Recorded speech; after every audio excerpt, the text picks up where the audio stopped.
Hadouken!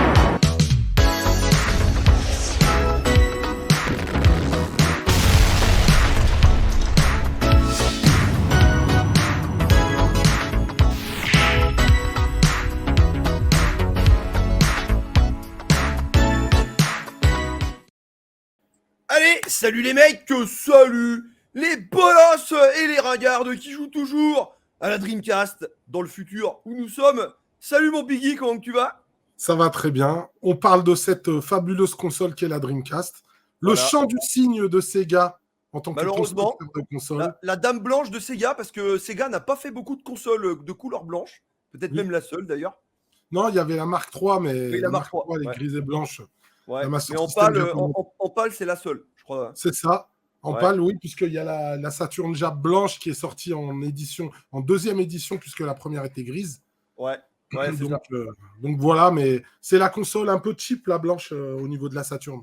Tu vois, en Mhm. fait, il y a des composants un peu moins chers, même si la qualité est d'accord. présente. Hein, mais D'accord. tu sais, c'est un peu la slim, entre guillemets, avant l'heure. Ah ouais, d'accord.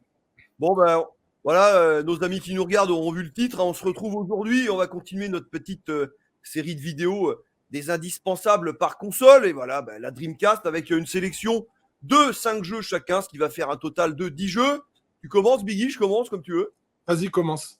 Allez, j'en prends un au pif. J'en prends un au pif. Allez, bon, je crois qu'on en a parlé hein, dans une vidéo il n'y a pas très longtemps. Je le sors, on est obligé de le mentionner, le Soul Calibur. Voilà, on va pas forcément revenir en profondeur dessus. Moi, je trouve que c'est un jeu qui a extrêmement bien vieilli. C'est pas trop ma cam, tu vois. Je l'aime bien, j'apprécie bien le jeu, mais c'est pas, voilà, c'est pas un jeu que je vais jouer souvent, tu vois. Je suis plus jeu de baston 2D globalement, mais je reconnais ses qualités, il est ouf. Puis, je crois, je sais plus quand on en avait parlé dans les commentaires, il y en a certains qui ont dit que même la version Dreamcast était supérieure à la version arcade, quoi. Ah oui, mais largement. Là, tu sais, j'ai failli me prendre la PCB. Il y avait un pote à moi qui vendait la PCB de arcade de Soul Calibur. Savoir que Soul Calibur, c'est la PCB arcade, c'est une PCB qui se rapproche énormément de la PlayStation 1. En fait, avec une puce Sony à l'intérieur. Tu as la puce de la PlayStation 1 avec plus de RAM, etc. Et elle est cadencée un peu plus rapidement. Donc, ce qui fait que Soul Calibur, il aurait pu être fait sur PlayStation 1, mais avec ces graphismes-là. Et la version Dreamcast n'a strictement rien à voir. C'est-à-dire que c'est un gap graphique, c'est le jour et la nuit. Là, tu as des textures de ouf, tu as le nombre de polygones, voilà, c'est genre du simple au quintuple, tu vois ce que je veux dire? Tu as des décors qui sont sublimes, tu as une ambiance extraordinaire, il y a un soin vraiment particulier, tu as la direction artistique qui a été même retravaillée, tu as des personnages en plus, tu as le mode aventure comme on avait dans Soul Edge. C'est voilà, en fait, pour moi, il n'y a même pas de comparaison possible. Faut savoir que la Dreamcast, bizarrement, tu vois, moi, je l'ai dit plusieurs fois, pour moi, c'était enfin l'arcade à la maison. L'arcade à la maison. Et moi, quand la Dreamcast est sortie, j'avais été déçu de Virtua Fighter 3. Je ne l'ai pas acheté tout de suite, la Dreamcast. On aurait pu la prendre Day One. On a attendu volontairement. Quand on a vu Virtua Fighter 3, Pen Tricelion, tu vois, ce genre de jeu-là qu'il y avait au début, on s'est dit, ah merde, on nous a roulé sur la farine, on connaissait bien la version arcade de Virtua Fighter 3, et la version Dreamcast était en dessous. Parce que le modèle 3, c'est un truc tellement à part chez Sega. Ultra puissant, donc voilà. Et on se dit, on va faire l'impasse. Jusqu'au jour où on tombe sur Soul Calibur en Jap quand il est sorti. Mais la tarte qu'on s'est mangée. Tu sais que Day One, je me rappelle, on avait vendu Samurai Shodown 2 Neo Geo pour financer une partie de la Dreamcast, parce qu'on achetait la Dreamcast avec 2 jeux, le 1 que je vais citer après et ce jeu-là. La tarte qui nous a mis ce jeu, mais c'était incroyable. Je me souviens que tous mes potes étaient venus, on était chez mon pote à Nice, et il y avait son frère, etc., son frère Michael, à qui je fais un big up, que j'ai revu à la Castle Geek là le week-end dernier. Et on se met tous là et on voit le jeu, on se dit mais putain c'est quoi ce truc? Et on connaissait le jeu arcade. Ah c'était beau hein. Ah je te promets qu'il n'y a pas photo. Gunhead, il était venu sur la chaîne, on avait fait un live sur la Dreamcast qui était mortel, hein, c'est un des meilleurs lives que j'ai fait sur ma chaîne. Et il expliquait justement que tu vois Namco a décidé de dire voilà on va soutenir la Dreamcast. Ils n'ont pas fait énormément de jeux sur Dreamcast, mais par contre ils en ont fait un qui a marqué l'histoire du jeu vidéo pour moi. En tant que jeu de combat, c'est un très bon jeu de combat en 3D. Tu vois, il va quand même upgrader pas mal ce qui était déjà extraordinaire sur Soul Edge, hein, parce que moi, j'ai énormément aimé Soul Edge sur PlayStation 1 et en arcade. Et comme d'hab, les versions console étaient mieux que les versions arcade parce que plus complètes. Avec le recul, tu sais, il y a SNK qui dose très bien ce jeu. Il en a fait des tours, ils ont fait plein de tournois avec Kayane. Kayane s'est fait connaître dans le domaine de l'e-sport grâce à ce jeu. Et en fait, quand tu connais le jeu, il est pété, mais à un point. Ah ouais. Quand tu maîtrises le jeu, ah bah ouais, il y a des imbloquables, il y a des infinis, mais pas un ou deux, il y en a plein. Ouais. Il y a une séquence, là, SNK l'a fait sur sa chaîne dans Rage Quit, il joue contre Monsieur Karaté, il y a une technique avec Voldo, tu tapes le mec, et après tu cours, et en fait le mec, il peut plus jamais te rattraper. Ce que je veux dire. Et en fait, tu joues au time over. Tu vois, là, ça se joue au time over. Donc en tournoi, SNK, il a gagné un tournoi comme ça. La honte, tu vois ce que je veux dire. Putain. Il n'a pas été disqualifié pour anti-jeu. Non, parce que c'était pas comment dirais-je, c'était pas compté comme de l'anti-jeu. Et là, tu tapes le mec et tu te barres en courant, tu peux rien faire. Et il y a une technique avec Cervantes, hein, qui est un personnage aussi complètement craqué. En fait, il a une technique où il y a un bug dans sa torche. Et en fait, tu peux la faire 2 fois d'affilée. Ce qui fait que tu touches 2 fois, tu n'as plus de vie. Ça t'enlève la moitié 2 fois et t'es mort. Tu vois. C'est un one shot, quoi. Voilà. Donc voilà, mais à part ça, nous, on jouait avec les règles normales. Donc on l'a poncé de fou. Et voilà, un jeu extraordinaire. Moi, c'est vraiment, voilà, il marque vraiment la Dreamcast parce que là, on avait. C'est un des plus beaux jeux Dreamcast, tout simplement. Ouais, mais même encore aujourd'hui, hein, tu le relances, il est super. Ah ouais, il tient la route de ouf. Il tient la route. Ouais. Grave. Donc voilà, moi, c'est un jeu que j'aime énormément. Je vais me choper la PCB en arcade malgré tout, même si elle est bien en dessous de celle-là. Le gameplay reste le même, heureusement. Mais voilà, graphiquement, ça pique par rapport à cette version-là. Voilà. Ouais, d'accord. Jeu extraordinaire, bien entendu, indispensable à cette console de jeu. Ah bah oui, c'est pour ça, j'y allais. La Dreamcast, c'est une machine d'arcade. On va le dire tout de suite, il y a énormément de jeux de combat dans notre sélection. Toi, t'as essayé de te restreindre, mais moi, il y en a deux. C'est le seul. Voilà, c'est le seul. Voilà. Toi, tu t'es restreint, moi, j'ai pas pu. Ouais. Allez, pour changer, moi, je vais pas parler d'un jeu de combat. On va parler d'un jeu qui arrivait quasiment en fin de vie de la console. On va parler de Shoot 'em Up, un jeu, une adaptation d'arcade Naomi. Et ce jeu, c'est Ikaruga. Un jeu extraordinaire. On est toujours dans la lignée, un treasure derrière ce jeu extraordinaire. Dans la lignée des shmup puzzle. J'ai beaucoup apprécié ta vidéo sur Radiant Silvergun avec tes premières sensations sur Xbox. Hein. J'ai été curieux de voir cette vidéo parce qu'on en avait parlé dans la vidéo Saturn qu'on a fait ensemble. Moi, je l'avais mis dans ma sélection. Et toi, tu as dit, ouais, je l'ai joué, j'ai joué. Tu vois, tu me parlais déjà de cette vidéo alors que tu ne l'avais pas encore tournée. Tu l'avais tournée il y a longtemps, pardon. Et tu ne l'avais pas sortie, du moins, cette vidéo. Non, pas encore. Donc, j'étais curieux de voir tes sensations sur ce jeu. Là, on est dans le même esprit, même si c'est un jeu complètement différent. Le jeu va jouer de manière simple et en même temps assez compliquée, puisque on va avoir un vaisseau qui va pouvoir switcher d'une couleur à l'autre, pour ceux qui ne connaissent pas Ikaruga. Et en appuyant sur une des touches, on va basculer du blanc au noir. Et quand on est blanc, on ne craint pas les tirs blancs. Et quand on est noir, on ne craint pas les tirs noirs. Voilà comment ça joue. C'est simple. Et en absorbant les tirs, c'est simple, mais ça a vite fait de te mindfuck le cerveau, quoi. Parce que c'est un shmup, mais en même temps, c'est un puzzle comme les Radiant Silvergun. Moi, je regardais ta vidéo. À un moment donné, tu essayais de comprendre qu'on pouvait jouer avec le décor. Ah, tu disais, on peut jouer avec le décor. À un moment donné, tu es dans la séquence de poursuite, là, dans le 3e ou le 4e niveau, où en fait, tu poursuis un vaisseau spatial et il te fait En fait, il tourne, donc tu peux te prendre du décor, tu vois. Ça, c'était complètement innovant dans le shmup. Là, on est encore sur quelque chose d'innovant.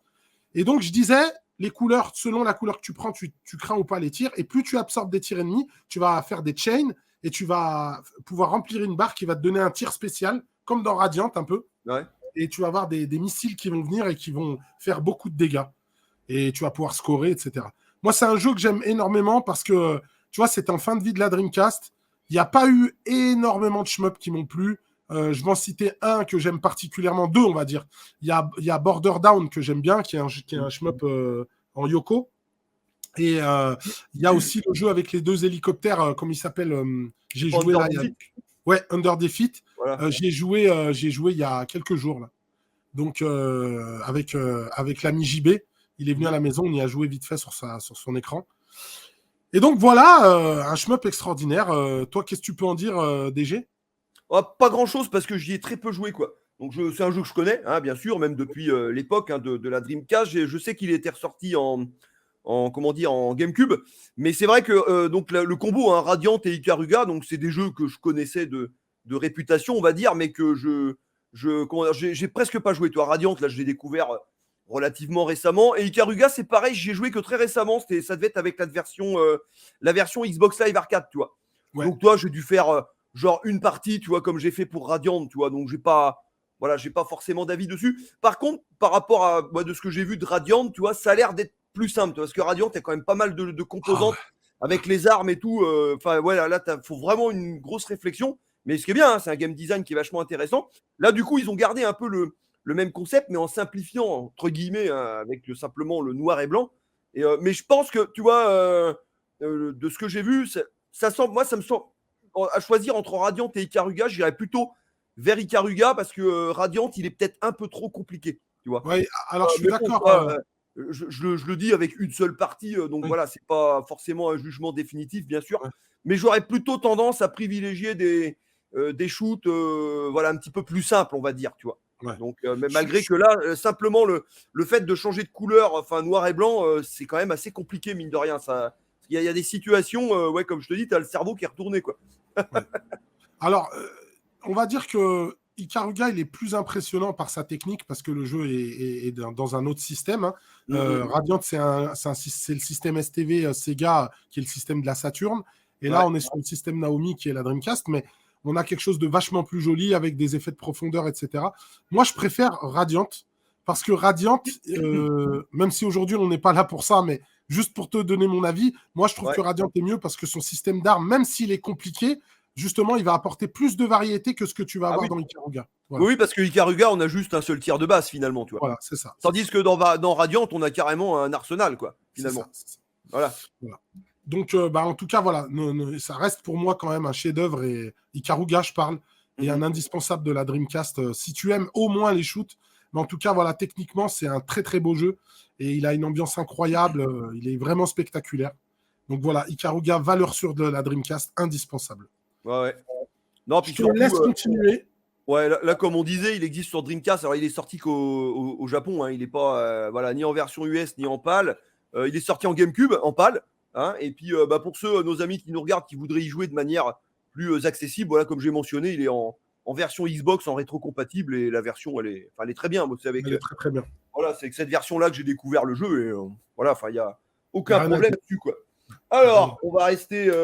Allez, on va changer. On va faire un RPG. Pour moi, il y a deux RPG. Il y a deux RPG sur Dreamcast. Il y a Grandia 2, voilà, que j'aurais pu choisir. Je l'ai fait à l'époque. Je passais un très bon moment. Mais, à mon sens, celui-là, il est plus, voilà, plus audacieux. Voilà, on va dire, hein, dans sa réalisation, le Skies of Arcadia. Ouais. Très, très gros souvenir. Alors, je l'ai pas refait. Je l'ai fait à l'époque. Je l'avais terminé. J'avais adoré.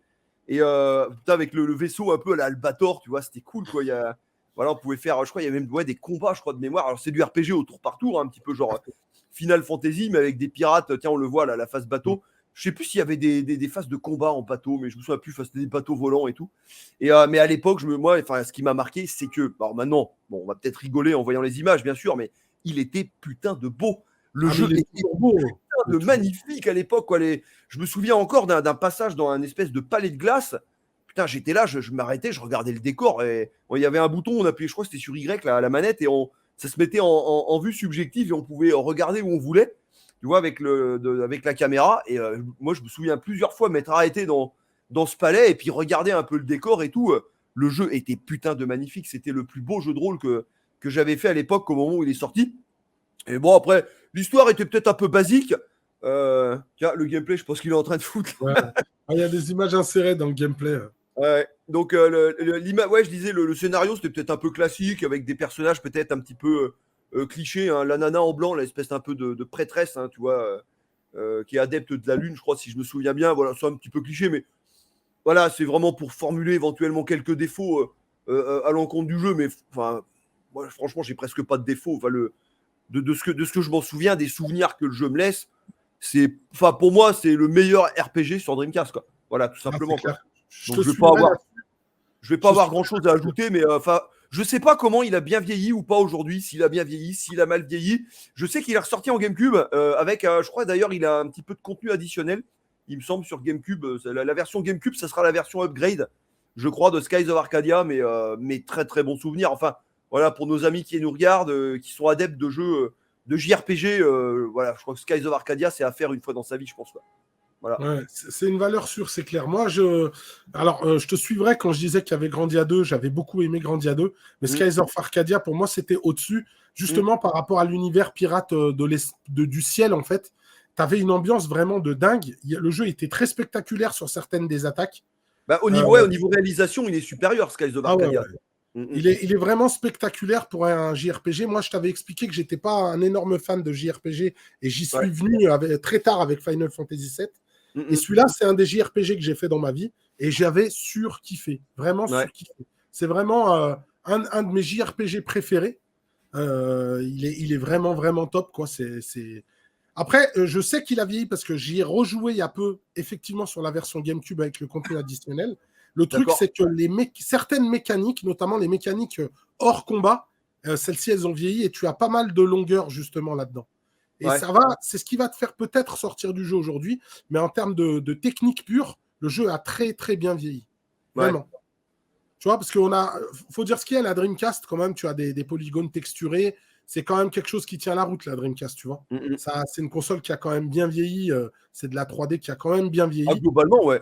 Globalement, ouais. Parce que là, ça a mieux vieilli que de la PS2 hein, par moment. Ah oui, ah ben non, mais pour moi, il n'y a même pas photo, quoi. Mais là, tu vois, les images qu'on voit tourner, là, le jeu, voilà, il tient encore la route, hein, franchement. Il tient la route. Et du coup, en fait, ça en fait quand même un titre excellent. Moi, je te suis tout à fait. Pour moi, c'est le meilleur RPG sur la console et c'est vraiment un indispensable à faire si on l'a jamais fait, quoi.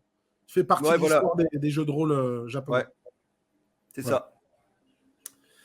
Allez, on va continuer cette sélection. Comme je le disais, la Dreamcast est une machine d'arcade où il y a eu énormément de jeux de combat et des jeux plutôt typés arcade.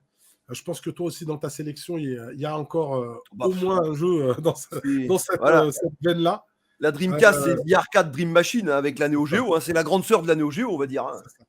Donc, le jeu qui est derrière moi, vous le voyez ici, c'est Marvel vs Capcom 2. Tiens, je le mets ici, voilà, en pâle. Toi, tu l'as en pâle. Un jeu extraordinaire. Ce jeu-là, je l'ai chopé en Jap quand on a eu la Dreamcast. Et quelle surprise, on connaissait déjà le 1 en version arcade. On n'a pas eu le 1 en version Dreamcast, parce que le 1, il est ressorti sur Dreamcast après. Mais on l'a pas eu. On est directement passé à celui-là. On avait joué seulement en arcade sur la version du 1. Et là, le 2, voilà, qui claque. Marvel Capcom, il était sorti sur PS1 aussi, je crois. Non, c'était X-Men versus Street Fighter et Marvel versus Street Fighter. Pas Marvel Capcom. Marvel Capcom sur PS1, il n'y a pas. Ah donc, je confonds avec la version. Parce que lui, il est bien sorti en Dreamcast. Il est sorti en Dreamcast, ouais. Il est sorti en Dreamcast. Voilà. Et déjà, ils avaient énormément de mal pour faire le X-Men versus Street Fighter sur ah ouais, ils n'y arrivaient pas déjà. Alors là, il n'est pas terrible hein, sur PS1. Hein. Et tu peux sélectionner qu'un bonhomme, donc tu peux pas avoir deux mecs. Ah ouais, mais tu perds tout l'intérêt du jeu, quoi. Voilà. Donc celui-là, la surprise, ça a été le roster qui était incroyable au début. Tu as un écran de sélection de personnages. Il y en a déjà beaucoup par rapport au 1 où il y en avait vraiment très peu. Et en plus, tu vois plein de carreaux cachés avec de la place pour mettre des persos. Et pour débloquer à balle, quoi. Ah ouais, tu vas déverrouiller des personnages à tir-larigot. Il y en a de partout. Là, sur la version arcade, moi, que j'ai sur Naomi, il existe une version qui s'appelle Unlock avec tout de suite tous les personnages. Et moi, c'est celle que j'ai là, que je fais tourner derrière moi. Et franchement, incroyable. Et moi, le choc que j'avais eu, tu vois Jill Valentine dans le jeu. Tu vois ce que je veux dire? Tu dis, qu'est-ce qui se passe? Sa super attaque, c'est des zombies qui arrivent. T'avais Cable, tu vois, le Cable qui est le fils de Jean Grey. Voilà. Qui est le fils de Jean Grey et de Cyclope.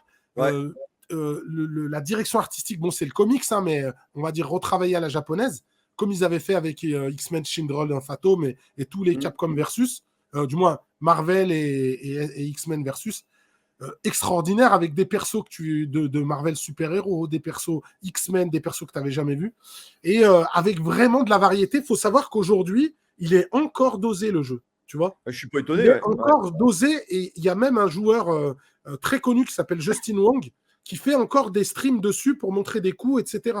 Ah ouais. C'est un Tellement truc le de jeu ouf. est dosé, il y a des mecs Ouais. qui le dosent encore en tournoi. Et voilà, il est extraordinaire ce jeu. Que dire, on a passé des soirées dessus de dingue. Il y a Et une toi, ambiance tu, musicale. tu jouais avec quel perso là-dedans? C'est lesquels t'aimes bien, toi? Alors, mes 3 préférés, il y a Cable, il y a Ouais. Ryu, et le 3e, j'aimais bien prendre Captain Commando. Ouais. Tu vois. Ouais. Donc, sachant que c'est un des pires personnages, Captain Commando. Hein. Parce que je t'ai dit, je regarde les streams de Justin Wong et il explique pourquoi. En fait, il a d'excellentes phases, mais techniquement, c'est pas un des meilleurs persos. Il n'est pas dans les top tiers, quoi. Ouais. Donc, je kiffais les prendre eux parce que c'était le design qui me plaisait chez eux. Ryu, c'est mon perso que je joue tout le temps dans les Ton voilà. main, quoi. Le main C'est main. mon main. Quoi. C'est ça, c'est mon main. Donc, je peux pas ne pas le prendre. Et après, voilà. Après, je variais pas mal, mais ça, c'était une team que j'aimais bien prendre. Cable, il avait 2-3 phases qui étaient mortelles avec son gros Cable, rayon. Cable, il est excellent. Hein. Et puis même, graphiquement, t'imagines, le sprite, il est énorme, hyper détaillé. Et là, justement, on en revient à un truc, c'est que il y avait les décors en 3D dans ce jeu-là. Ouais. Ça, des fois, ça me gênait un peu parce que le décor, des fois, il y a une phase Il en durait. ascenseur, je crois, ça va un peu vite et tout, tu vois, ça peut perturber un peu, tu vois. C'est ça peut jurer derrière, mais je trouvais que c'était bien amené. En fait, les textures qui avaient été choisies pour les fonds, elles se mariaient bien. Ouais, ça fait pas tâche, Voilà. Ça se mélange bien, quoi. Mais du coup, ça donne un effet de profondeur qui est Ouais. plutôt sympa. Voilà, moi, ça m'a pas gêné. En tout cas, pas sur ce jeu-là. Il y a d'autres jeux où ça m'a gêné, mais pas celui-là. Et voilà, on a tapé vraiment des soirées de dingue, des sessions de ouf dessus. Tu sais avec qui j'aime bien jouer quand je joue à Marvel Cap. Ah, je prends la team brute, mais brute level max. Hein. C'est-à-dire Juggernaut, Hulk et Colossus, quoi. Oh putain, les mecs, il faut ramer la console, tu vois. Les trucs qui sont comme ça dans l'écran. Ah non, mais déjà, mais rien que Juggernaut à lui tout seul, il peut Ah ouais. suffire. Quoi. Il sort de l'écran, Juggernaut. Mais il est tellement pété, quoi. Il est tellement pété, ce mec. Ouais, c'est clair. Ah clair. Putain. Et puis Hulk, il est excellent aussi. Moi, j'aime trop son attaque quand il récupère le météorite dans l'espace. Ouais. Il a des coups spéciaux qui sont un peu un peu difficile à maîtriser peut-être. Ouais. J'aime bien jouer avec ses coups de base en fait, tu vois, le point moyen, gros pied, tout ça, puis jouer avec la portée des coups, enfin tout ça, tu vois. Jouer basique en fait, quoi. Ouais, sans forcément utiliser les super. Ouais, bah si, les super avec le météorite, c'est spectaculaire, quoi. Ouais, parce que tu peux le prendre à la montée comme ça et tu peux redescendre sur sa gueule. Donc ça fait très très mal. Mais en tout cas, voilà, pour moi, c'est vraiment un très bon jeu de combat, très bon défouloir, hyper fun.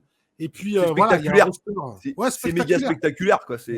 Moi, tu vois, tu me dis Marvel Capcom 2, le premier mot qui me vient en tête, c'est spectaculaire. Ouais. Pour moi, ils n'ont jamais fait mieux. Le 3 est bien, mais il n'est pas aussi bien que celui-là. Pour moi, il n'est pas aussi bien que celui-là, même s'il est vraiment bien. Mais la DA me plaît moins que celle-ci. Ça, c'est une DA à l'ancienne. On est en full 3D, du coup, pour le 3. Ouais. Et voilà, moi c'est vraiment un jeu que j'aime beaucoup. Et j'y joue encore régulièrement. Tu vois, là, je le fais tourner derrière moi sur la borne. Ouais. Régulièrement, je le remets à tourner, je me fais quelques parties. Donc voilà. Un jeu indispensable pour moi, pour les jeux de combat. En tout cas, pour ce qui est de Capcom, voilà, indispensable. Ouais, carrément. Ouais. Voilà. Bon, bah nickel. Bon, allez, j'enchaîne. Allez, avec un classique. Alors, c'est pareil, les mecs. Je sais plus si je l'ai acheté Day One. Si c'était pas Day One, c'était pas très loin. C'est mon bien d'époque. Le Sonic Adventure. Alors, il y a le 1, il y a le 2. Il y en a pas mal qui préfèrent le 2. C'est ton cas, Biggie. Hein, moi, le 2, j'ai jamais trop aimé. Tu vois, j'ai même pas terminé. J'avais pas trop accroché. Le 1, je l'avais terminé. Gros souvenir. Et puis bon, on parle de Sega, donc on est obligé de parler de Sonic. Et puis encore plus, j'ai envie de dire peut-être sur Dreamcast, parce que là, c'était le comeback absolu, étant donné que la pauvre Saturn n'a pas eu son épisode de Sonic dédié. Et je dois dire, enfin, on n'était pas déçus. Hein. Enfin, moi, en ce qui me concerne, moi, Sonic Adventure, j'étais pas du tout déçu. Déjà, le jeu à l'époque était putain de beau. Là, c'est pareil, je parle de souvenirs, hein, parce que j'y ai pas rejoué, et honnêtement, j'ai peur d'y rejouer. Je veux pas y rejouer. Parce que j'ai peur que ça va ça va souiller mes souvenirs, mais enfin, déjà de ce que je vois là graphiquement, c'est quand même plutôt beau. Ça allait super vite. Super vite. Il y avait du coup Sonic qui avait son espèce d'attaque dashée, hein, parce que là c'était du coup on va dire le premier vrai Sonic en 3D, hein, quelque part, tu vois. Et le fait d'avoir cette attaque dashée, c'était bien, c'était pertinent, je trouve, ça allait bien. Mais ouais, gros souvenir quoi. Puis cet aspect un peu jeu d'aventure, alors c'était pas un open world, on avait une espèce de hub. Il y avait un petit scénario qui se déroulait, puis ensuite, là, on visitait différents niveaux. Et tiens, là, on le voit. Enfin, ouais, moi, je trouve que graphiquement, le jeu, il est encore superbe. Hein. Alors, oui, il y a quelques textures un peu mal coupées maintenant, bien sûr, quoi. Mais voilà, les couleurs et tout. Voilà. Enfin, moi, je vois ça, c'est plus beau qu'un jeu PS2, quoi. Tu vois. Ouais, c'est clair, c'est clair. C'est pas terne, tu vois. C'est joli comme jeu, c'est bien coloré, c'est propre, tu vois. Mm. Voilà. Non, Quoi. c'est un beau jeu. Moi, je pense qu'il est resté un beau jeu. Mm. Après, c'est plutôt dans les mécaniques de gameplay que ça a vieilli. Tu Ouais, vois. voilà. Mais toute la mécanique de hub, tout ça, ça a pris quand même une tarte. Des fois, C'est tu ça, sais c'est pas ça. trop quoi faire. Mon fils, il y a joué, tu vois. Mon fils, il y a joué sur Dreamcast. Pareil, il lui a plu, hein, tu vois. T'imagines, pourtant, mon fils, il a connu les Sonic récents. Et Ouais, il lui a plu, il y a joué, il a bien aimé, tu vois. ouais. Mais il y a des moments où il savait pas trop quoi faire. Il trouvait ça bizarre, en fait, les espèces Ouais, je me d'intermittence souviens. entre les stages, tu vois. Ouais, des fois dans le hub, on tournait un peu en rond, on savait pas trop où aller, quoi. Ça arrivait, C'est quoi. ça. C'est ça. Ouais. Mais bon, ça reste un bon jeu. Pour moi, c'est peut-être ce qui se fait de mieux en Sonic en 3D. Après, je préfère le 2 parce qu'il y a plus de stages en fait que dans Ouais. celui-là. Tu peux choisir plusieurs personnages, même s'il y en a qui servent à rien. Et puis, certains niveaux avec certains personnages, c'est nul, notamment avec Dr. Robotnik, j'ai détesté. Mais, Ouais, dans le 2, il y a un voilà. personnage qui est dans un robot, je sais plus, enfin, il est nul celui-là, quoi. Le lapin aussi, espèce de lapin géant, il est nul Ouais, c'est celui-là. ça. C'est ça. Voilà. Enfin, C'est ça. moi, je trouve ça nul, quoi. Mais toi, ouais, enfin, moi, tu mets Sonic, Knuckles et Tails. Voilà. C'est très Pour moi, bien. ouais, ça me suffit, hein. Ouais. Voilà. Tails, il est très bien, quoi. Enfin, le Knuckles, je veux dire, quoi. Ouais, ouais. Mais bon, voilà, ça reste pour moi aussi un jeu indispensable si tu as une Dreamcast. En Mm. tout cas, voilà, c'est Sonic, quoi. C'est surtout que c'est Sonic. Et voilà, quoi. Mais ça reste un bon jeu. Voilà, il fait partie de la ludothèque Dreamcast. C'est, pour moi, je pense que c'est un jeu emblématique de la ludothèque Dreamcast. Ça, c'est Tout indéniable, à quoi. fait. Tout à Ouais. fait. Tout à fait. Allez, on continue la sélection de jeux. Du coup, ce que je vais faire, c'est qu'on va basculer dans un autre genre complètement différent. Sur Dreamcast, comme on l'a dit, voilà, il y a beaucoup de jeux d'arcade. Il y a un genre de jeu qui est quand même pas mal représenté, mais il n'y en a pas beaucoup qui m'ont plu. C'est les jeux de bagnole, les jeux de course. Et pour moi, le meilleur jeu de course sur Dreamcast, c'est MSR Metropolis Street Racer. Attends, on est Ouais. en mode solo. Attends, ajouter. Hop, Et voilà. c'est pas l'ancêtre de Forza, non? Non, c'est l'ancêtre exactement de Projet Gotham Racing. Ah, voilà, C'est c'est l'équipe ça. qui a fait Projet Gotham Racing qui a après glissé sur Forza, effectivement. C'est eux Voilà. qui ont fondé l'équipe qui a fait Forza. Mais Donc bon, ils c'est doivent plus rester. indirectement un C'est ancêtre de ça. Forza quelque part. C'est ça, c'est ça. Ouais, Donc, à la base, c'est cette équipe-là qui a créé MSR. Donc, moi, ouais. je le voyais dans les magazines, je bavais dessus. Je me disais, c'est pas possible. Parce que, tu Ah sais, ouais. la Dreamcast, on la voyait se faire défoncer par la Play dans les ventes. Et moi, Ouais. j'avais toujours cette affection pour la Dreamcast. Je disais, putain, ils peuvent faire mieux. Regarde, les premiers jeux sont plus beaux. Tu avais Ouais. notamment Ferrari F355 qui était plus beau sur Dreamcast que sur PlayStation 2. Mm. Et ils annoncent ce jeu-là. Donc, c'était un jeu européen qui était fait par un studio anglais à la base. Et effectivement, après, ils sont devenus le studio derrière Forza et d'abord Projet Gotham Racing. Ouais. Et voilà, ils montrent les images et je dis, mais c'est pas possible, ça tourne pas sur Dreamcast, tu vois. Parce Il que est tu vois, tu super as la beau, hein. ville. Enfin, là, on le Ah voit ouais, tourner. Enfin, t'as la ville qui est modélisée et tout. il est Tu as des super beau. stages dans des parcs et tout qui sont juste magnifiques. Moi, il faut savoir, pour les jeux de voiture, je n'aime pas les jeux de voiture où tu as des circuits genre officiels, tu sais, des Ouais. circuits de course. Moi, j'aime bien les jeux qui se passent dans les villes ou Ouais. dans de la nature, tu vois. Mais j'aime pas les jeux qui vont dans des circuits où il n'y a rien, où c'est vide, tu vois. Ouais, d'accord, hein, je comprends.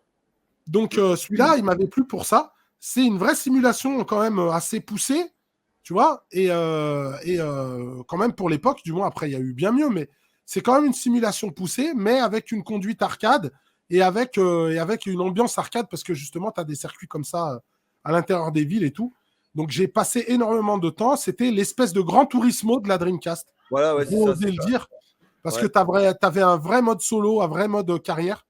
Et voilà, j'ai passé vraiment, vraiment un bon moment dessus parce que même le gameplay, la conduite et tout est vraiment top. Tu avais quand même pas mal de bagnoles, même si ça tenait pas la comparaison avec Gran Turismo, mais le choix de voiture, il était quand même assez important. Mhm. Et voilà, quoi, un très, très bon jeu. Et puis techniquement, voilà, il tient la route encore, tu vois. Ah ouais, mais il est super beau, là, de ce qu'on voit. Hein. Mm. Et toi, est-ce que tu l'as connu, celui-là? Alors non, je le connais de nom, mais j'y ai jamais joué, tu vois. Et c'est un jeu que même aujourd'hui, je possède pas, tu vois. Donc Ouais. peut-être un jour, quoi. Voilà. Mais je le Après, connais, je je le sais pas connais. s'il est rare. Je sais pas s'il est rare, celui-là.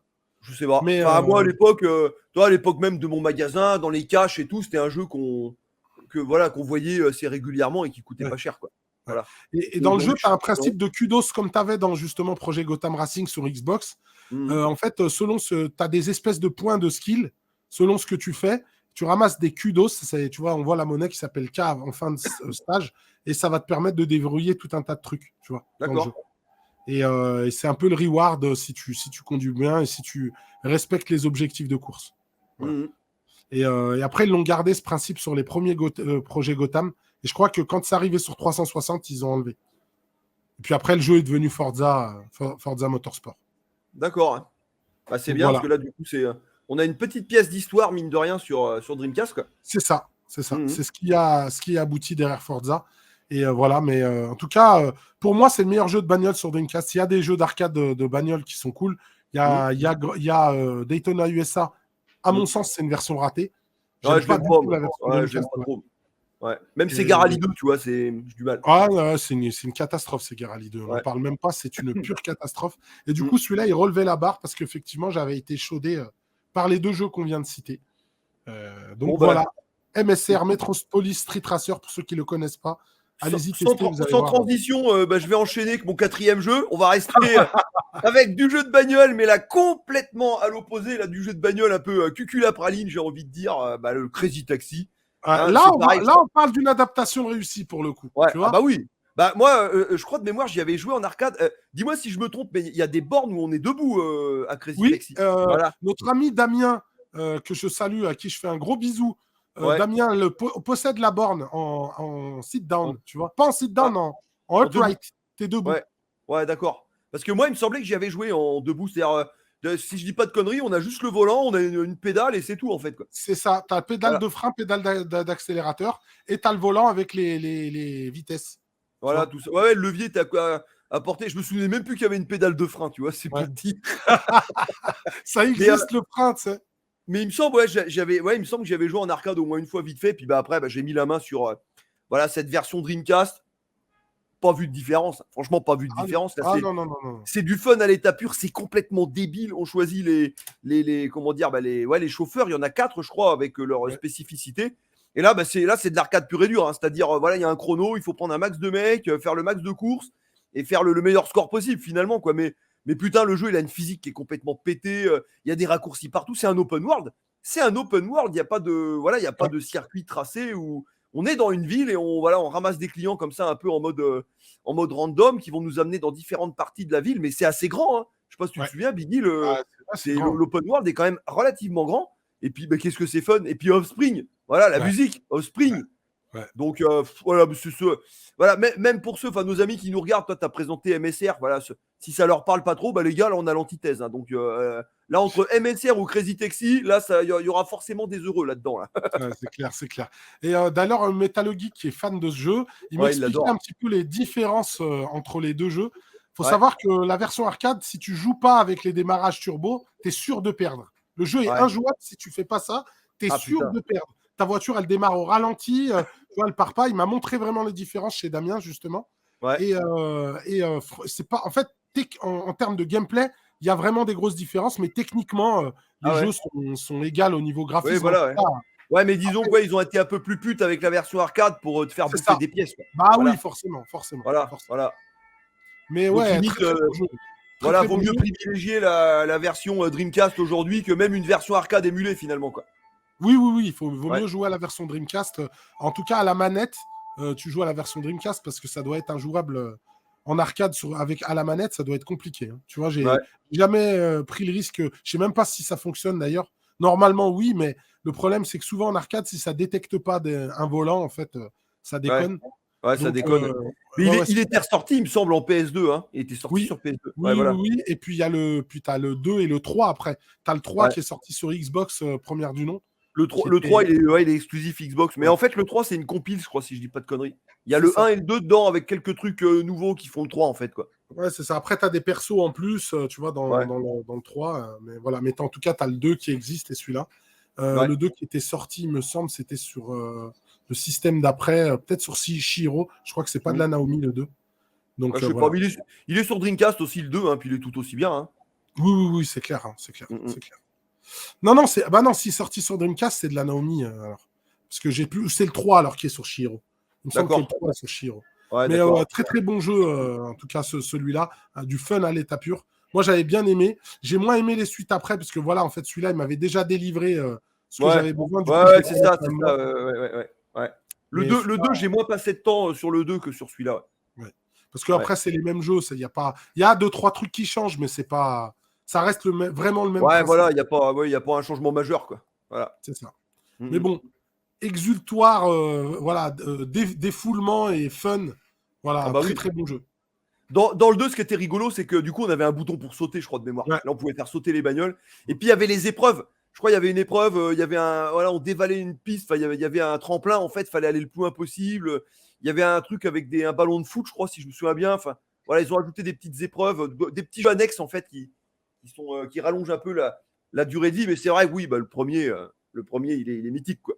C'est ça. Mm. C'est ça, avec une BO toute particulière avec Ah bah Offscreen qui oui. gueule tout le temps. Ouais. Donc voilà. Allez, on va passer, on va retourner un petit peu dans de l'arcade et du jeu de combat. Un jeu que j'aime énormément, que j'ai beaucoup dosé à l'époque en tournoi. Ce jeu, c'est CVS2, donc Capcom versus SNK 2. Il y a eu un premier épisode qui est sorti aussi sur Dreamcast, qui avait pas mal déçu à cause de son système de ratio. Parce qu'en fait, dans le jeu, donc le premier, tu avais un ratio selon les personnages que tu prenais. Tu avais des Mhm. persos qui avaient un ratio 1, des persos qui avaient un ratio 2 Oui. et après Ouais. 3. Et Ouais. tu avais 4 points de ratio. Ouais, un Et du système coup, de force, en fait, quelque voilà. part, quoi. Voilà. Et ce qui fait que selon les personnages que tu prenais, bah en fait, tu pouvais prendre tel ou tel personnage. Là, après, il y a eu une version, je crois, qui était modifiée ou c'était légèrement corrigé. Ensuite, après, ils ont fait le 2 qui a complètement occulté cette partie dans le sens où tu as bien tes 3 persos que tu sélectionnes. Et Ouais. en termes de barre de vie, le ratio va se faire sur la vie de tes persos. Donc, en fait, quand tu fais un ratio match, admettons, tu dis le numéro 1, c'est Gookie, le deuxième, c'est Ryu et le troisième, c'est Ken. Bah, en fait, Gookie aura plus de vie que Ryu et Ken en aura encore moins, tu vois. Ah ouais, d'accord. Et ce qui fait que ça permettra de jouer de la stratégie selon le perso qui a plus de vie, qui a une barre de vie plus grande. Et voilà, ça permet en fait de faire des matchs un peu plus rapides, parce que c'est vrai que quand tu joues hors ratio, sur la borne d'arcade, je sais pas si c'était, je me rappelle plus si c'était présent dans la version Dreamcast, je pense que oui, mais j'ai plus trop le souvenir. Oui, il me semble que oui. En fait, tu peux sélectionner des matchs non ratio, et en gros, tous les D'accord. personnages ont un ratio max, tu vois. Et du coup, bah, en fait, c'est vraiment comme KOF, tu as 3 persos, et voilà. Sauf que voilà, c'est le principe de KOF, mais avec des personnages de Capcom en plus. Oui, voilà, c'est ça. Ouais. Donc, tu as les persos de SNK, donc tu vas avoir quelques persos de Samurai Shodown, je crois que tu en as 2. Tu as Omaru et tu as Nakoruru, il me semble de souvenir. Et puis, tu as tous les persos de KOF, hein, en fait, de tout l'univers SNK. Ouais. Côté Capcom, tu as vraiment que du Capcom pur. Et puis voilà, ça te donne un roster de ouf. Et il faut savoir que donc l'idée, c'était que Capcom, qui était totalement en guerre avec SNK à l'époque, là, ils se sont unis pour faire un jeu. Tu as eu Ouais. la version de Capcom qui est Capcom versus SNK. Et de l'autre côté, il y a eu un jeu fait par SNK, Playmore. Ouais. Donc, du coup, Le SVC Chaos, quoi. Voilà, SVC Chaos, qui n'a pas eu le même succès que ces jeux-là, on va pas se mentir. Ah bah oui, Bon, en même clairement. temps, c'était plus. SNK avait coulé, hein, c'était Ouais. repris par Playmore, donc c'est normal que. Bon, ça reste. C'est un bon jeu, hein, SVC Chaos. Hein, on va pas non plus le descendre, mais c'est un bon jeu. Mais en termes de production, celui-là, il met quand même la barre très très haute. Ce jeu-là est encore dosé aujourd'hui, encore une fois. C'est un vrai jeu de combat hyper profond, et notamment avec ce mélange de grooves, parce que dans le jeu, tu peux choisir plusieurs grooves. Tu as le C-Groove, on va dire, c'est un groove Capcom par excellence, comme tu as dans les Street Fighter 0, avec un niveau de barre de vie, Voilà, les trois barres, quoi. et des coups qui vont varier selon la puissance de barre de vie, de barre de puissance que tu utilises. Et tu vas avoir le groove SNK où tu vas recharger ta barre, comme dans les coffres, les anciens coffres. Et puis, tu as d'autres variantes. Tu as des grooves où tu as des combos, où quand tu pètes ta barre, tu vas pouvoir enchaîner des coups comme dans Street Fighter 03. Ouais, voilà, il y a un combo à l'infini presque, ouais. C'est ça. Donc, ça va vraiment apporter de la variété. Tiens, pendant que je le vois, il y a aussi des persos de Rival School dedans. C'est la première fois qu'on les retrouvait dans un jeu hors Rival School. Et ça, c'était cool. J'avais bien apprécié ça. Du côté de Capcom, ils sont allés vraiment puiser dans des persos qu'on ne voyait pas, notamment Kyosuke, là, qu'on voit. Et voilà, moi, c'est vraiment un jeu que j'ai beaucoup dosé à l'époque chez mon pote KX. Et il y avait les mecs de Lyon qui étaient notamment chez Infogrames, qui est devenu Eden Studio. Et c'était des putains de joueurs. Tu avais un mec qui s'appelait Rota qui était super fort avec qui on jouait. Ouais.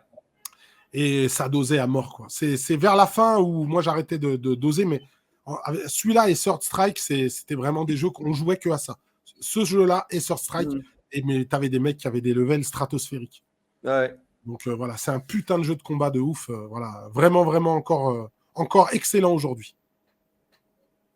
Et puis bordel, c'est du Capcom versus SNK, quoi. Tu imagines? C'est vraiment un rêve. C'est un rêve qu'on attendait, tu vois.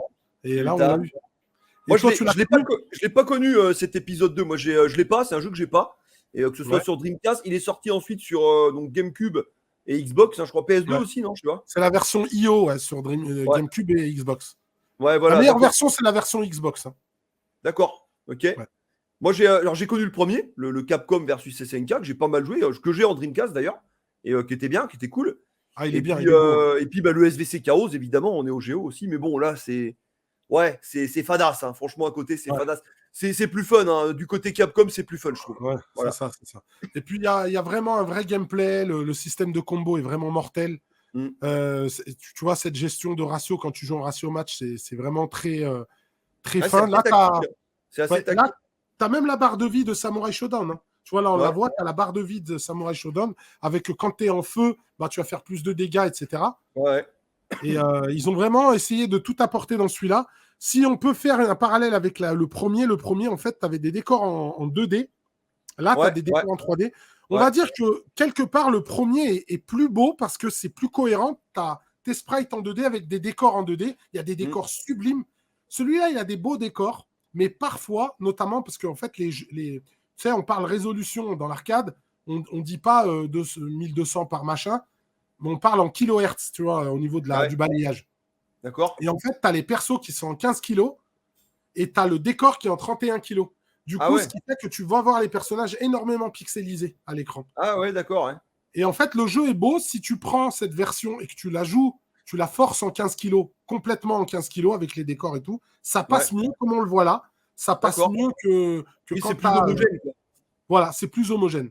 Voilà. Ça rogne un peu sur la qualité des décors, mais par contre, du coup, c'est plus cohérent avec les sprites. On avait ce problème dans un jeu Capcom de baston, là, je l'ai sur Xbox, c'est le Capcom Fighting Jam. Ouais. Je sais pas, il pixelise à mort celui-là au niveau des personnages, quoi. Donc c'est à cause de ça, non? Oui, c'était décor 3D perso, décor en 31 et perso en 15. Ah ouais. Parce que je me souviens sur Xbox, moi, quand je l'ai joué la première fois, je dis mais putain, mais les personnages ils sont dégueulasses, quoi. Donc voilà, mais là, quand tu joues en entrelacé, du coup, ça passe beaucoup mieux. Tu vois. Ouais, d'accord. Bon ben, ceci explique cela. Ceci explique. Et d'ailleurs, dédicace à Sidomed qui le dose et qui connaît bien le jeu. Et pareil, lui, il le préfère aussi en entrelacé. C'est lui qui m'a dit, ouais, la version entrelacée, tu peux la jouer en arcade, etc. Il m'a dit comment fallait faire pour y jouer en arcade. Voilà. Mais bon, moi, je me casse pas la tête. Quand j'y joue, je le mets en 31, je vais pas bidouiller ou quoi que ce soit. Je le mets tel quel, et puis voilà. Mais en tout cas, c'est un jeu que j'aime beaucoup. CVS 2, un jeu de légende.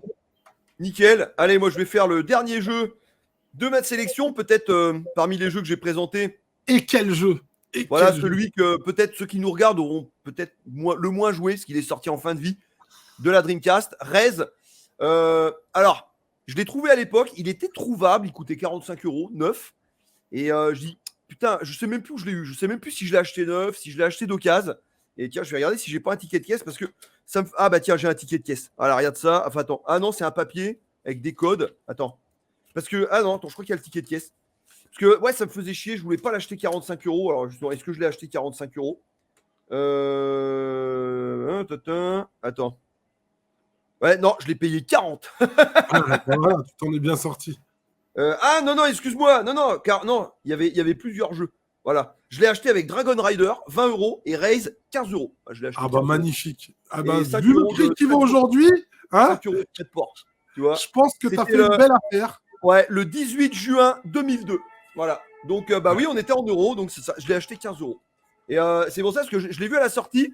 Alors, en fait, l'histoire avec ce jeu, je crois que c'est Yu Suzuki qui l'a fait. Hein. Donc, non, c'est Tetsuya Mizoguchi. Ah, je croyais que c'était Yu Suzuki qui l'avait fait, je crois. Tetsuya Mizoguchi. D'accord. Et je me souviens quand ils avaient annoncé le jeu à l'époque, et on avait la Dreamcast, et je regarde le jeu. Alors, je voyais un jeu, un shoot un peu avec concept musical et tout. Je dis, ouais, c'est chelou. Puis après, je voyais les graphismes et tout. Je dis, mais attends, c'est ça les jeux du futur. Mais je dis, mais non, c'est moche, c'est dégueulasse. Enfin, le jeu, je lui crachais à la gueule. Toi. Il était même pas sorti. Je dis, mais non, mais c'est pas possible que je joue à ça. C'est moche, c'est conceptuel, c'est pas. Voilà, c'est nul. Puis bon, après, voilà, j'ai commencé à avoir des retours. Non, mais reste, il est trop bien, machin et tout. Puis il y avait plein de mecs qui étaient. Qui était hyper convaincu par le jeu en disant ouais le jeu c'était une tuerie quoi. Du coup ça a commencé à piquer ma curiosité et puis après ouais je voyais le jeu je le voyais même dans des Micromania, il y a les rares jeux les rares derniers jeux Dreamcast, il y a Micromania qui les avait et voilà puis j'ai réussi c'était à Score Game je crois que je l'ai acheté en VPC à Score Game c'est ça parce qu'il y a les frais de port avec donc 15 balles ça devait être un déstockage tu vois un truc comme ça et quand j'y ai joué j'ai dit ouais j'ai joué au stick arcade et la musique ça se marie trop bien.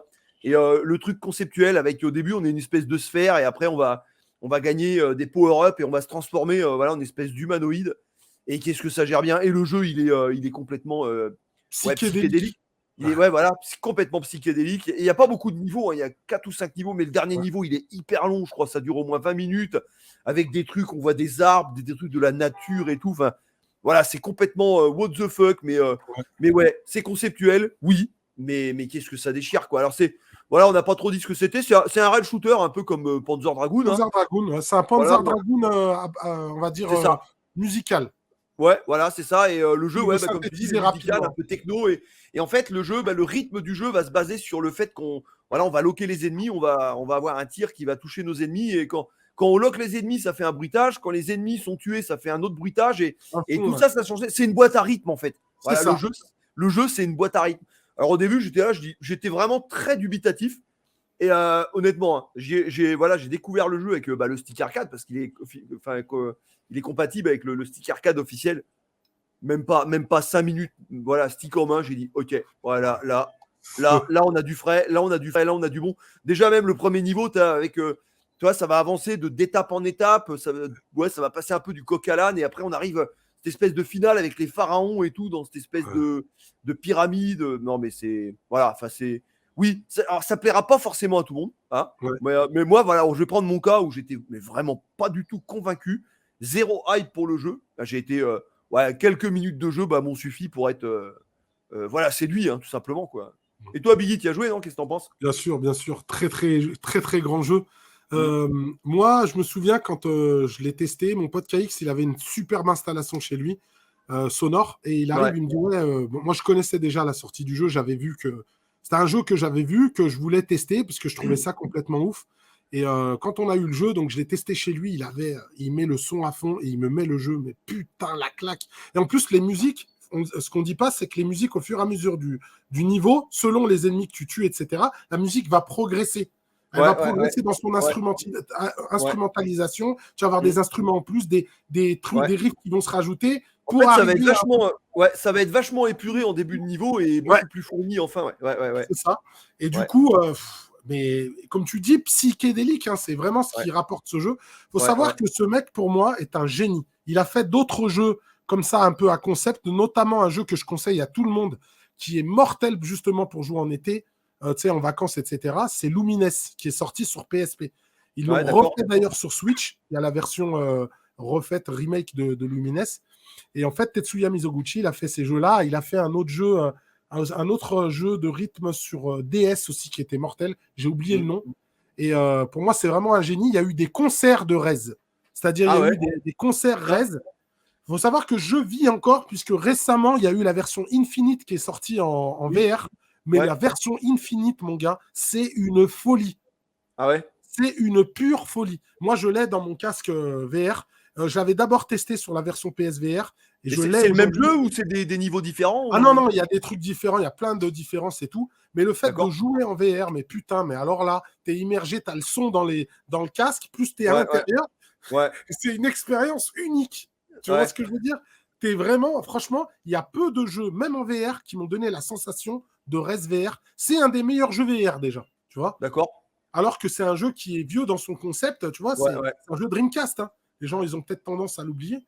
Mais un jeu complètement, un jeu concept, un jeu à ambiance, un jeu incroyable et unique en son genre. Ouais. Il a pas d'équivalent, je trouve. Non, non, il n'a pas Là, j'en vois pas. d'équivalent. Mais Tetsuya Mizoguchi, c'est vraiment quelqu'un voilà, c'est vraiment un mec qui essaye d'inventer des concepts. Et à chaque fois, il a essayé de faire ça dans tous les jeux qu'il a fait. Et c'est beaucoup, beaucoup basé sur la musique. Tu vois, Lumines, c'est pareil, c'est un casse-brique à la Tetris, mais basé sur la musique. Tu vois. D'accord. D'ailleurs, je te recommande vraiment d'y jouer. Je sais pas si tu as la PSP. J'ai une PSP, mais je l'ai pas, Lumines. C'est un jeu que je connais de nom. Voilà, mais j'y ai pas joué, donc je sais pas ce que c'est. Mais bon, maintenant, grâce à toi, je saurais, quoi. Donc voilà, on précise pour nos amis qui nous regardent, parce que c'est un jeu qui vaut cher, maintenant, le Rez. Les derniers jeux Dreamcast, on a vu au moins une centaine de balles. T'es gentil. T'es très gentil. Pour ce Rez, il existe en PS2. Voilà, mais je sais pas combien il coûte non plus en PS2, mais je pense très certainement moins cher que la version Dreamcast. Voilà, quoi. Donc après, faites-le en VR. La version VR vaut rien. Parce que bon, c'est du démat, il n'existe pas en physique. Faites-le en VR, c'est une expérience à part entière. Tu vois, si tu étais en France, la première chose que j'aurais fait, c'est que je t'aurais foutu mon Oculus Quest 2 sur la gueule et je t'aurais dit, allez teste-moi ça, tu vas halluciner. Ah bah oui, moi, si j'ai l'occasion, c'est clair, je vais essayer direct. Ouais. Donc voilà, Rez, jeu extraordinaire. Indispensable de la Dreamcast. Là, on va passer sur le dernier jeu. Un jeu de légende. Malheureusement, comme on le répète, parce que j'ai tout le temps des gens en commentaire, là, il y a un mec qui nous a défoncé pour la truc PlayStation. Il dit, pour moi, vous êtes des amateurs parce que vous n'avez pas parlé de Oddworld dans la sélection PlayStation. Mais on l'explique, c'est pas un top.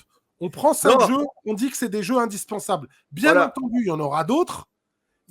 Heureusement qu'il n'y a pas que 10 jeux indispensables sur une console. Sinon, c'est une console de merde. Là, on n'est pas sur Jaguar, bordel. On est sur Dreamcast.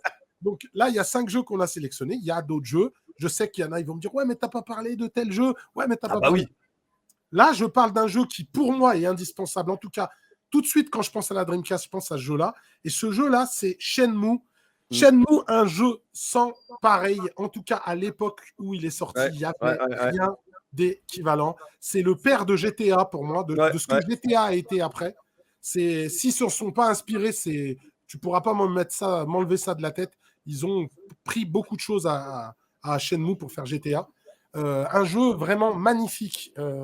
En plein de points. Techniquement, c'est une baffe absolue. Il faut savoir que le développement du jeu a commencé sur Saturn. Aujourd'hui, on voit la version prototype qui existe. Je ne sais plus dans quel jeu tu termines. Je crois que c'était dans Burning Ranger.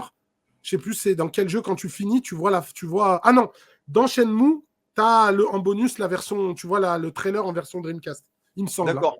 Il me semblait que c'était ça. Mais en tout cas, voilà, le jeu est vraiment magnifique. Moi, j'ai acheté ce jeu et je m'en rappellerai toute ma vie. Mon grand frère avec mon beau-frère, ils avaient un bar. Ils avaient un grand bar PMU énorme, tu vois. Vraiment un gros machin avec le tiercé, tout le truc, tu vois. Et pendant le ramadan, ils faisaient le loto. Tu vois ce que c'est le loto? Avec les cartons, là. Et en fait, moi, il me faisait rentrer, je pouvais aller au loto pour jouer. Et il me disait, voilà, dès que tu as gagné, tu t'en vas. Parce que tu vas pas... En gros, on te file les cartons, tu les payes pas. Et dès que tu as gagné, tu te barres. Parce que les autres, ils ont besoin de gagner aussi. Et je me souviens, j'y vais, je joue au loto, je gagne, j'empoche 700 francs. Ah ouais? Première chose que je fais, je vais au magasin d'import et j'achète Shenmue en Jap. J'étais un malade parce que je l'achetais en Jap. J'avais une Dreamcast Jap de toute façon. Et putain, mais qu'est-ce qu'on a galéré pour faire le jeu avec mes potes. À cette époque-là, je faisais de la zik. Là, t'as dû en chier pour comprendre ce qui se passe. J'en ai chié. À cette époque-là, je faisais de la zik et on avait la télé au studio où on enregistrait notre album. On avait la télé avec la Dreamcast qui restait là-bas. Dans le studio, elle n'était même plus chez moi.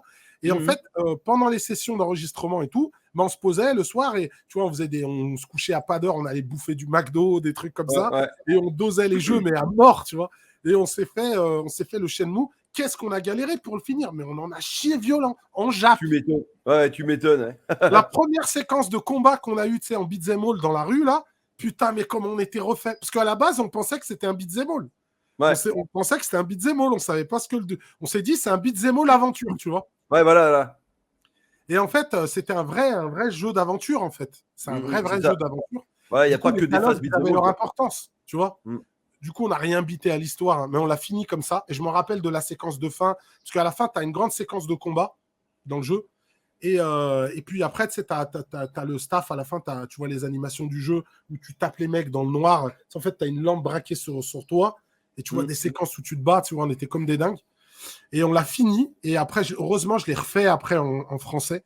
Et du coup, j'ai pu comprendre l'histoire du jeu. Puis après, j'ai fait le 2, etc. Le 2, je l'ai fait sur Xbox première du nom, je crois. Je ne l'ai pas fait sur Dreamcast. Ouais, il est sorti dessus, je l'ai, ouais. Donc voilà, un jeu extraordinaire. En fait, la narration était très bien. L'histoire était mortelle, tu vois, tu travailles dans le jeu. Et après, vraiment, quand on a compris vraiment ce que c'était le jeu, on était comme des oufs, quoi. Et puis de voir ça, c'est pas vraiment un open world, mais presque, tu vois. Pas En loin, fait, pour l'époque. il y a l'idée de l'open world qui est Ouais, là. voilà, pour l'époque, c'était presque le cas, j'ai envie de dire. Pas très C'est loin ça. quand même. Hein. Parce que tu imagines, tu peux aller dans des gachapon, prendre des trucs, tu vois. Ouais, Tu peux ouais. dans les Il y avait magasins. un putain de sentiment de liberté qui était rare pour l'époque, hein, qui n'existait pas, quoi. Et Presque. puis, techniquement, il n'y avait rien qui lui arrivait à la cheville. Mm. C'était un putain de maître étalon, le jeu, tu vois. Ouais. Donc voilà, moi, un jeu qui m'a vraiment marqué. Et surtout après, quand j'ai compris vraiment l'histoire. Mais en tout cas, au-delà de l'aspect technique, c'est vraiment un jeu légendaire. Aujourd'hui, il aura vraiment vieilli dans ses mécaniques de gameplay Ouais, clairement. Ouais. à mort, tu vois. Malheureusement, le 3 est raté complètement, justement, parce que il fait trop vieillot dans sa structure, tu vois. Ouais. Après, tu peux le faire pour l'histoire, tu vois. Parce que le 2, il nous a laissé sur notre fin pendant très longtemps. Et puis, voilà, quoi. Et toi, t'as connu Shenmue? Alors, j'ai connu Shenmue, mais. Alors, je vais me faire taper dessus, hein, mais j'ai jamais aimé, tu vois. Jamais Ouais. accroché. Alors, voilà, je dis pas que c'est un mauvais jeu. Hein, je reconnais complètement l'avant-gardisme hein, du jeu, quelque part. Hein, même ouais, la performance du jeu, si tu veux, d'un point de vue technique, le gameplay, tout ça.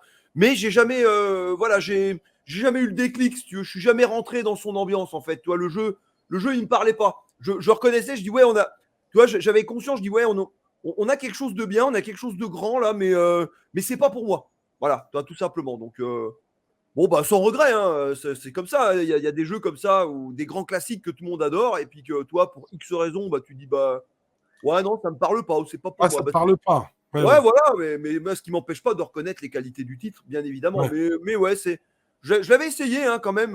Enfin ouais puis même il y avait des potes voilà comme toi. Ouais vas-y il faut que tu fasses chez nous, c'est trop bien machin machin. Voilà j'avais fait quelques tentatives par-ci par-là mais ouais Ça non tu vois t'avait pas même. parlé, ouais. Ouais, même pour te dire que je ne l'ai même pas gardé dans ma collecte. Je les ai même pas. Enfin, le 1 et le 2 en Dreamcast qui sont vendus en. Ce qui fait 4 CD, donc ça, ils sont en 2 boîtes avec un fourreau carton. Et bah, ça, je les ai passés plein de fois, par exemple, à mon magasin, parce que c'est des jeux qui tournaient à l'époque. Je me les suis même pas gardés, c'est pour te dire. Donc, Ouais. mais par contre, j'ai récupéré le 2 sur Xbox, parce que j'avais eu l'occasion de le choper voilà, à un prix pas cher. Donc j'ai dit, bon, allez, pourquoi pas. Puis si un jour j'ai le déclic, voilà. Sachant que le 2 sur Xbox, il est vendu avec un DVD, un DVD vidéo qui récapitule le 1 finalement. Voilà, donc ça te spoil tout le 1 pour de manière à, quand tu démarres le 2, bah, tu sais où tu mets les pieds. Voilà. C'est ça, Donc, c'est ça. et puis le 3, bah, je n'ai même pas touché le 3. Mais c'est vrai que oui, le 3, quand il est sorti, je dis ouais, c'est Ouais. vrai que d'un point de vue technique, Ouais, ouais, ça pique. c'est un jeu PS2 HD, quoi, quelque part. Hein. Pas C'est ça, loin. on n'est pas loin, on n'est pas loin. Mais c'est surtout les mécaniques de gameplay qui ont Ouais. vieilli. Tu vois, les Ouais. mécaniques de gameplay, parce que tu vois, ils ont conceptualisé le jeu avec la manette Dreamcast. Toi et moi, on sait que c'est pas la meilleure manette du monde. Hein. Ouais, c'est clair. En tout cas, pour jouer au jeu 3D, c'était compliqué, tu vois. Bah, il manquait un analogique. Hein. Voilà, il manquait un stick. Donc, Ouais. donc voilà, mais bon, ça reste quand même un jeu de légende. Moi, j'ai vraiment un très très bon souvenir avec ce jeu-là. Et moi, je pense que si tu as une Dreamcast, il faut le posséder. Je sais pas ce que ça vaut aujourd'hui en termes de prix, mais si tu as une Dreamcast, il faut le posséder. Ouais, je suis d'accord hein, sur le principe. Ça fait partie des sommets de la ludothèque Dreamcast. Hein, ça, on est complètement d'accord. Ouais, c'est ça. Hein. Bah écoute, on a fait le Voilà, tour de notre sélection de nos 5 jeux indispensables sur voilà. Dreamcast. Hein, Alors avec j'espère qu'on ne quand sera pas même, trop engueulé. On ne je sera pas pense, trop engueulé en commentaire. Moi, j'avais hésité, tu vois, pour le Rez, j'ai dit est-ce que je prends un Rez? J'avais hésité à mettre Spawn ou à mettre Heavy Metal Geomatrix ou Cannon Spike. Bon, ça sera pour prochaine vidéo, les gars. Oui, Voilà. oui, c'est clair. Moi aussi, j'ai du shmup encore que j'aime beaucoup sur Dreamcast. Il y a un autre jeu, je ne vais pas citer son nom, je laisserai la surprise pour un jeu qui est apparu, une franchise qui est apparue avec la Dreamcast, avec des graphismes qu'on n'avait jamais vus avant. Je pense que les gens, ils ont dû deviner. Et je pense qu'on en parlera dans une prochaine vidéo quand on réabordera la Dreamcast, pourquoi pas. En tout cas, voilà, n'hésitez pas à mettre pour vous vos 5 indispensables, comme d'habitude, hein, dans la joie et la bonne humeur, hein, pas la violence. Voilà. Oui. Et puis, on se retrouvera certainement pour la suite des aventures des 5 indispensables avec notre cher DGGX. Je pense que quand on refera le tour des autres consoles, je pense qu'on prendra un invité à chaque fois. Je sais pas ce que tu en penses, DG. Ouais, carrément. Ouais, que le jour où on viendra à la Dreamcast, par exemple, reprendre quelqu'un d'autre, un troisième, oui, ça serait bien pour ça serait avoir sympa, une vision un peu différente, quoi. Voilà. Donc voilà, n'hésitez pas à vous exprimer en com. Je te remercie, DG, pour m'avoir accompagné sur cette vidéo, comme d'habitude. Avec plaisir, Biggie, comme d'hab. Hein. Et puis, on vous dit à bientôt. Salut! Allez, salut!